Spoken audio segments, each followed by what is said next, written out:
How to view a private TikTok account. Hey everyone, welcome back. In this video, I will explain legal and ethical ways to view private TikTok account. So let's get started. As you know, TikTok has provided a private account feature for those whom they want to make their account private. If you want to just view those private account, simply you'll have to just send a follow request. For that, simply find the account of that person. Now, if you find that private account and you are not able to view any contents from that account, you have to just send a follow request. Simply tap on follow icon. After you tap on that follow, wait for the user to approve your request. Once you are approved, you will see their content just like their regular followers or their any post. After that, you will be able to view the contents of that private account.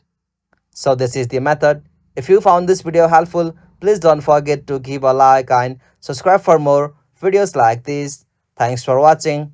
Have a good day.